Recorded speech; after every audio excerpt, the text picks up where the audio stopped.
Hi everyone, welcome to UG entrance examination by the 24/7। काफ़ी सारे आप में से बच्चे ऐसे होंगे, दिस अ पॉसिबिलिटी कि वो अभी फाइनल टाइम पर एकदम से अवेयर हुए हो और आपको लग रहा हो कि नहीं मुझे पढ़ना है और अभी लास्ट मोमेंट पे मैं सिलेबस कंप्लीट कर सकता हूँ या नहीं कर सकता हूँ। तो ये वीडियो उनके लिए तो है ही। उसके अलावा ये उन बच्चों के लिए भी है जो कंसिस्टेंटली पढ़ रहे हैं लेकिन बहुत पैनिक हो रखे हैं, बहुत घबराए हुए हैं कि मुझे क्या करना चाहिए क्या नहीं करना चाहिए, मुझे समझ में नहीं आ रहा है, please help me out, right. So आप ये 15 दिन में क्या कर सकते हो, इसके लिए मैं सिर्फ एक ही चीज़ बोलूँगी आप लोगों को। ये 15 दिन आप अपने हमें दे दो और हम आपको आपका सिलेक्शन देंगे। लेकिन इन 15 दिन में आपको करना क्या है, कैसे अपना सिलेबस प्रिपेयर करना है, ये एक बहुत ही इंपॉर्टेंट सेक्शन है। तो सबसे पहली चीज़ ना, आपका एजेंडा बहुत क्लियर होना चाहिए। आपको करना क्या है, आपको अपने पूरे जो ये दिन है 15 दिन, इनका डिविजन कैसे करना है, ये आपको बहुत ही सॉर्टेड पता होना चाहिए। सो आपको अपने पूरे 15 दिन को 5 पार्ट में डिवाइड करना है, 1, 2, 3, 4 एंड 5। पहले दिन आप क्या करोगे, अगर आप बिल्कुल नहीं हो, आपको नहीं पता है, तो पहली चीज़ आपको ये काम करना है कि आपको स्ट्रक्चर समझना है एग्जाम का और सिलेबस समझना है। इस पर बहुत सारी वीडियोस आपको मिल जाएंगी, आप बस सर्च कर लीजिएगा व्हाट अबाउट CUET एग्जाम, किस तरह का आपका स्ट्रक्चर है इसका, किस तरह के सब्जेक्ट्स आपको कॉम्बिनेशन लेने हैं यूनिवर्सिटी में पहुंचने के लिए और कौन कौन से सब्जेक्ट आपको पढ़ने। क्योंकि अगर आपको कोर्स नहीं पता अपना, यूनिवर्सिटी नहीं पता अपनी, ठीक है ना, तो आप कोई भी सब्जेक्ट मैपिंग के हिसाब से पढ़ रहे होगे और आपको समझ नहीं आएगा कि आपको क्या पढ़ना चाहिए क्या नहीं पढ़ना चाहिए। सो आपका कोर्स और आपकी जो यूनिवर्सिटी है वो बहुत क्लियर होनी चाहिए आपको। 2nd to 7th डे आप क्या कर रहे होगे, आपने 2 से 7 दिन अपना लैंग्वेज और जनरल टेस्ट को देना है, जनरल एप्टीट्यूड टेस्ट जिसे आप बोलते हो। करोगे क्या उसमें, आप फोकस बहुत रहना चाहिए आपका। अगर आपको लग रहा है कि आपको कुछ नहीं पता इसके बारे में, तो आप इसके लिए एक मॉक या PYQ दे करके देख लो कि किस तरह के क्वेश्चन इसमें आते हैं। 8 से 10 दिन आपको स्पेसिफिकली प्रैक्टिस करनी है, 8, 9, 10 यानी कि ये 3 दिन आपको प्रैक्टिस करनी है अपने डोमेन्स की। तो इस तरीके से आप अपना शेड्यूल डिवाइड कर लो। अब इसमें आप करोगे क्या वो मैं आपको बता देती हूँ। आपको ऑब्वियसली फैमिलियर होना पड़ेगा अपने CUET एग्जाम के पैटर्न से और सिलेबस को रिव्यू करना पड़ेगा। तो जितने भी बच्चे हो जिनको ये आइडिया नहीं है, क्योंकि आपको लगेगा कितनी वीडियोस देखें, कौन कौन से टॉपिक पढ़ें, सो इट्स बेटर कि आप एक PYQ उठाओ या फिर आप एक मॉक टेस्ट उठाओ, ताकि आपको ये समझ में आ जाए कि आपको क्या क्या पढ़ना है, कौन कौन से टॉपिक पढ़ने। अब क्योंकि आपने ऑलरेडी अपना 1st to 12th पढ़ रखा होगा, तो बेसिक्स तो आपको आते होंगे। जैसे इंग्लिश की बात अगर मैं करूं तो आपको रीडिंग कॉम्प्रिहेंशन आता है, अनसीन पैसेजेस आपने किए हुए हैं। डोमेन्स की अगर मैं बात करूं तो आप लोगों ने 12th का सिलेबस पढ़ा हुआ है, तो आपको वो आता है। प्रॉब्लम जनरल एप्टीट्यूड टेस्ट में हो सकती है, बट अगर आप न्यूज़पेपर पढ़ते हो, थोड़ा बहुत भी अवेयर हो, तो फिर आपको ये समझ में आ जाएगा कि आपको किस तरीके की चीज़ें पढ़नी है। तो डाउनलोड करिए अपना सिलेबस, जो जो सब्जेक्ट आपको पढ़ने हैं, जो जो सब्जेक्ट मैपिंग की आपकी रिक्वायरमेंट है, आप उसका सिलेबस डाउनलोड करिए। आपका पहले दिन ही काम हो जाना चाहिए।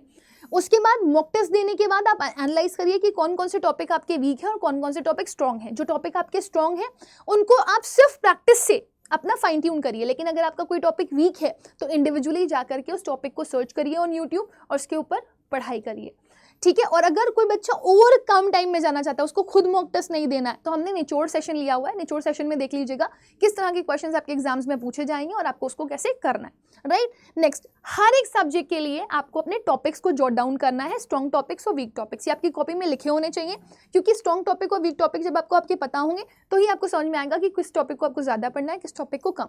क्योंकि अब आपके पास समय कम है, तो आप बहुत सारे सब्जेक्ट्स एक साथ नहीं पढ़ सकते। अपना प्लान बहुत सॉर्टेड रखिए कि इस दिन मैं ये पढ़ूंगा, इस दिन मैं ये पढ़ूंगा, इससे मेरे ज़्यादा मैक्सिमम टॉपिक कवर हो जाएंगे, ये वाले मेरे टॉपिक सिर्फ मेरे प्रैक्टिस से हो जाएंगे।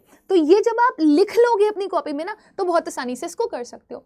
फिर बात आती है आपकी लैंग्वेज की कि मैम लैंग्वेज में अभी इस टाइम मुझे क्या पढ़ना चाहिए। तो देखो, सबसे पहले तो अपने बेसिक्स आपको इंग्लिश ग्रामर के रिवाइज करने पड़ेंगे, ठीक है, वो बहुत इंपॉर्टेंट है। तो अगर आपको सिर्फ वो एक वीडियो से कवर करने हैं तो वो आप निचोड़ से भी कवर कर सकते हो।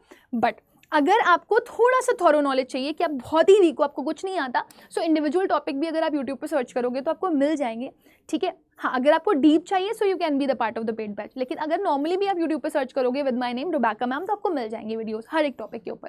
तो आपको नॉलेज किस किस की होनी चाहिए, ग्रामर में टेंस आना चाहिए आपको, कंडीशनल सेंटेंस आने चाहिए, आर्टिकल्स आने चाहिए, प्रेपोजिशंस आनी चाहिए, एक्टिव पैसिव और नरेशन थोड़ा बहुत आइडिया हो आपका, सेंटेंस के स्ट्रक्चर्स कैसे बदलते हैं ये आपको आइडिया हो, तो आप क्वेश्चन आसानी से कर लोगे।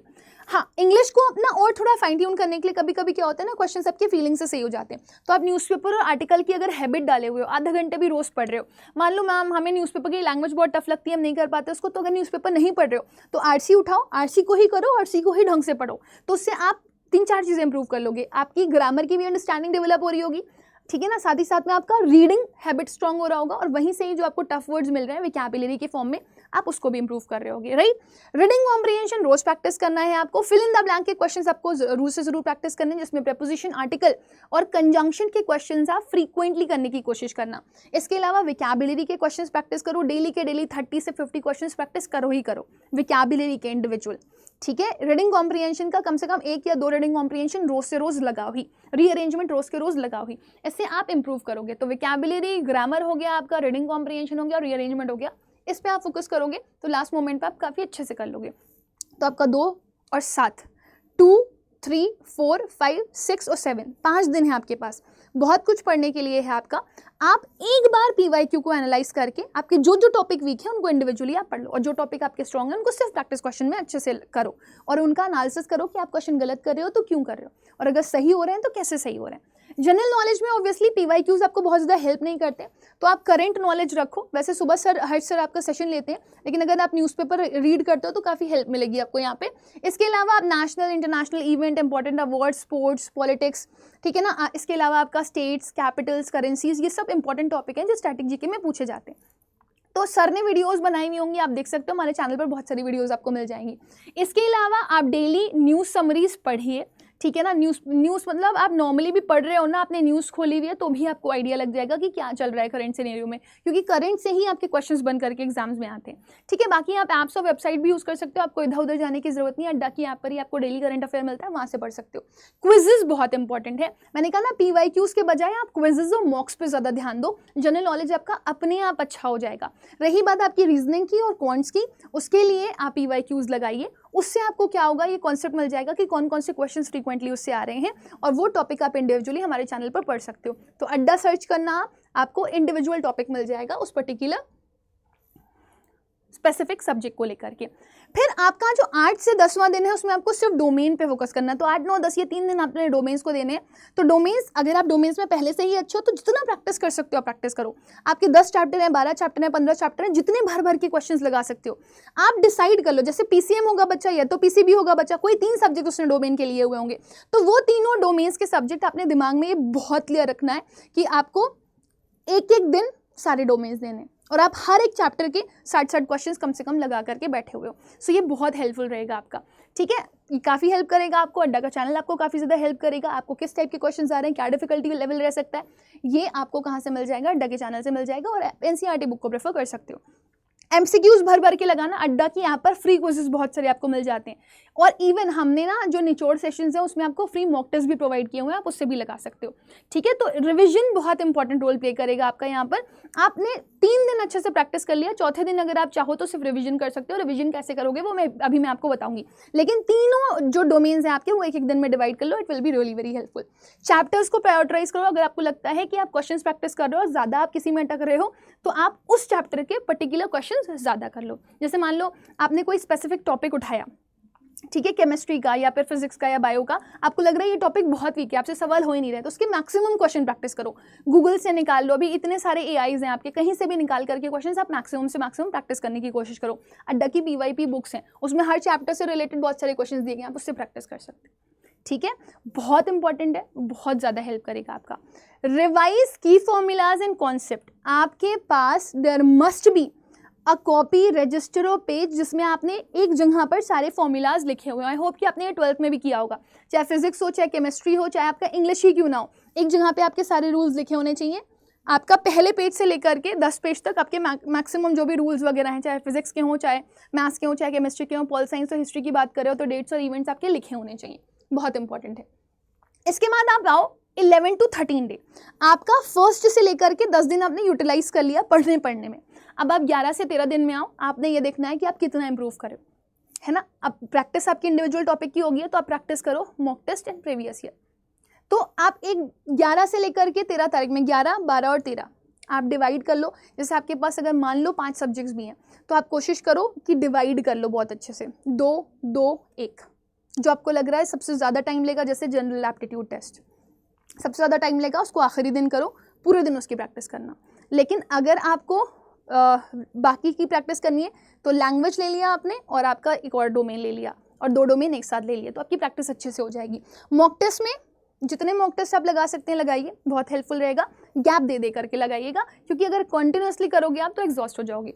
ठीक है, मॉक टेस्ट के बाद मॉक टेस्ट को छोड़ मत देना, एनालिसिस करना कौन सा क्वेश्चन रॉन्ग है, कौन सा क्वेश्चन सही है। इतना पढ़ने के बाद भी गलत कर रहे हो, सिली मिस्टेक से गलत किया, आता था गलत कर दिया है ना, या फिर नहीं आता था, पढ़ने की वापस से जरूरत है तो कॉन्सेप्ट चेक कर लो कि क्या भूल रहे हो। कुछ नया है तो उसको नोट डाउन कर लो कि ये इंपॉर्टेंट है, हमें पढ़ना है। ठीक है, focus on the time management, क्योंकि आपका मॉक टेस्ट आपको स्पीड और एक्यूरेसी सिखाता है। तो अगर मान लीजिए हर दिन आप आरसी, एक दिन आरसी आधा घंटे में कर रहे हो तो अगले दिन 20 मिनट में करने की कोशिश करो। बिना टाइमर के क्वेश्चन मत करना, क्योंकि चाहे जितने बड़े ही आप, मतलब आपको बोलो मैं टॉपर ही क्यों ना हो, लेकिन अगर आपकी स्पीड और एक्यूरेसी अच्छी नहीं है तो आप सफ़र करोगे। लास्ट रिव्यू ज़रूर करना, अपनी मिस्टेक्स को एनालाइज नहीं करोगे तो सफ़र करोगे।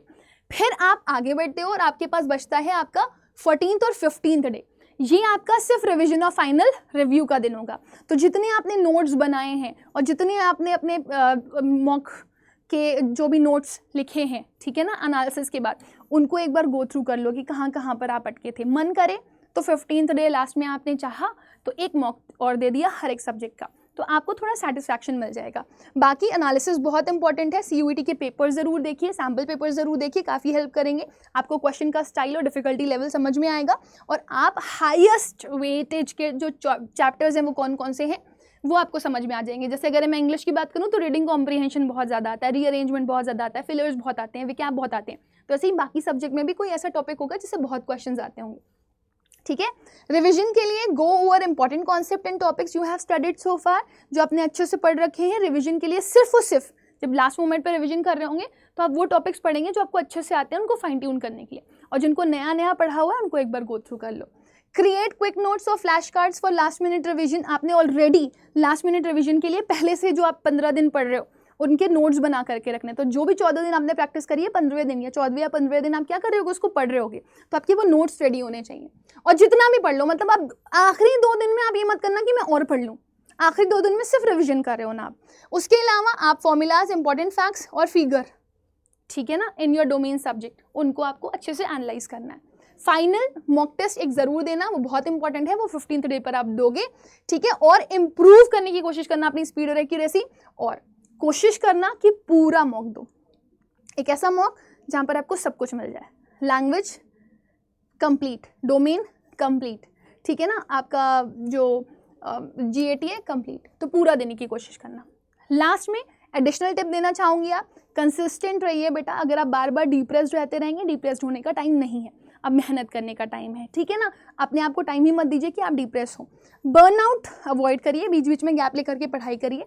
हेल्दी रहना ज़रूरी है, खाते पीते रहना, फ्रेश रहना, नहाते धोते रहना। इन द सेंस देखो, आप जब कॉन्टिन्यूसली एक ही जगह पर बैठे हुए, एक ही जगह पर कोई काम कर रहे होते हो ना, तो जितनी एनर्जी बॉडीज़ होती हैं आपकी, वो आपके आसपास रहती हैं। तो हमेशा फ्रेश माइंड से फ्रेश पढ़ाई स्टार्ट करिए। टाइम मैनेजमेंट बहुत ज़रूरी है, अपने आप को टाइम दे करके ज़रूर से ज़रूर रखिए। ठीक है, I hope this is quite clear to everybody, सबको समझ में।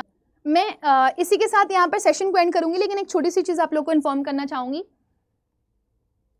अगर आप में से कोई भी बच्चा ऐसा है जिसको बिल्कुल भी आइडिया नहीं है कि वो कैसे अपने क्वेश्चंस को करे, तो आप अपने टीचर्स के साथ लाइव मॉक टेस्ट अटेंड कर सकते हो, ताकि आपको रियल टाइम एनालिसिस मिल सके।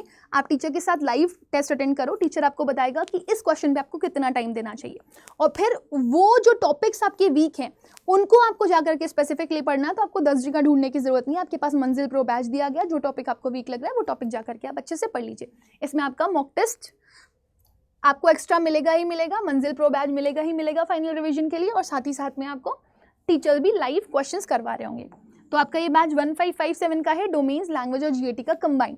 आप Y484 कोड यूज़ करोगे, so you'll be getting maximum discount. तो अगर आपको ये चाहिए तो इसके लिए आपको एक छोटा सा काम करना पड़ेगा, आपको अड्डा के स्टोर पर जाना पड़ेगा। ठीक है, वैसे अगर कोई बच्चा ऐसा है जो फ्री में मॉक देना चाहता है, तो देखो हर निचोड़ के सेशन के नीचे आपको फ्री मॉक मिल रहे होंगे। आप ये देखो, यहाँ पे लिखा हुआ है, दिख रहे हो, click here for free mock and PDF। ये मेरा निचोड़ का सेशन है, और हर निचोड़ के देखो वोकैबुलरी का और इंपॉर्टेंट क्वेश्चन का निचोड़ है, ऐसी हर निचोड़ के सेशन के नीचे आपको एक फ्री मॉक मिल रहा होगा, तो उसे ज़रूर देना। यहीं पर ही आपको PDF भी मिल जाएगी, ठीक है, आपका, ताकि रिविजन हो पाए। तो यहाँ से आप रिविजन करना चाहो तो आप कर सकते हो। आपको GAT का भी मिल जाएगा, आपको साइंस का भी मिल जाएगा, आपको कॉमर्स का भी मिल जाएगा, आपको ह्यूमैनिटीज़ का भी मिल जाएगा। हाँ, किसी को अगर लाइव मॉक बैच चाहिए प्रतिज्ञा का, तो वो ऑल कोर्सेज पर जा सकता है, UG PG एग्जाम्स पर जाएगा, UG पर जाएगा, देखो आप साइंस के हो तो साइंस पे चले जाओ, कॉमर्स के हो तो कॉमर्स पे चले जाओ, थोड़ा सा स्क्रॉल कर लेना व्यू वॉल पे जा करके, ये वाला बैज है जो आपको चाहिए। सिर्फ लैंग्वेज जीएटी का और कम का होगा, बट रिमेंबर अगर आपको मैक्सिमम डिस्काउंट चाहिए तो आप बाय नाउ पे जाओ, कोड यूज़ कर लो Y484, it will help you to get maximum discount. अगर कोई डाउट है इस टाइम पर, कोई कन्फ्यूजन है, so please do not hesitate to ask, बिंदास होकर के पूछिए, I am here to help you out in every manner. इसी के साथ मैं सेशन पॉइंट करूँगी, मिलेंगे अगले सेशन में, तब तक के लिए bye, take care, God bless you all.